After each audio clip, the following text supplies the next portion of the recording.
Hi, good morning. This is Sai from Indian. ఇప్పుడు మన తిరుమలలో ఉన్నాము. తిరుమల తిరుపతి దేవస్థానం టెంపుల్కి ఎదురుగా ఉన్నాము. ఈ టెంపుల్ ప్రత్యేకత చెప్పనక్కర్లేదు. టెంపుల్కి ఎదురుగా ఉన్న స్టెప్స్ మీద కూర్చుంటే కింద డౌన్ ఉంటుంది, ఎదురుగా టెంపుల్ ఉంటుంది.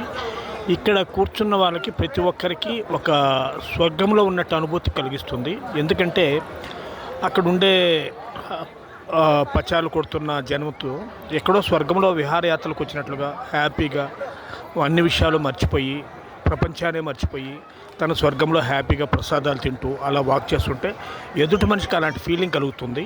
ఆ పైన స్టెప్స్ మీద కూర్చుంటే ఇలాంటి వాతావరణము ఎక్కడ మనము భూ ప్రపంచంలో చూసుండం. ఇది చాలా పవిత్రమైన ప్లేసు. పవిత్రమైన దానికంటే ఒక అనుభూతి ఇస్తుంది యాక్చువల్గా ప్రతి మనిషికి. ఇలాంటి ప్లేస్ మనం ఎక్కడ చూసాము, బహుశా కాశీలో ఉండొచ్చేమో, హిమాలయాల్లో ఉండొచ్చేమో తెలియదు, కానీ నాకు తెలిసినంత వరకు తిరుమల తిరుపతిలో మాత్రం ఈ అనుభూతి కలిగిస్తుంది. చూడండి ఎలా ఉందో ఇక్కడ టెంపుల్ కానీ, ప్రజలు అలా పచారు కొడుతూ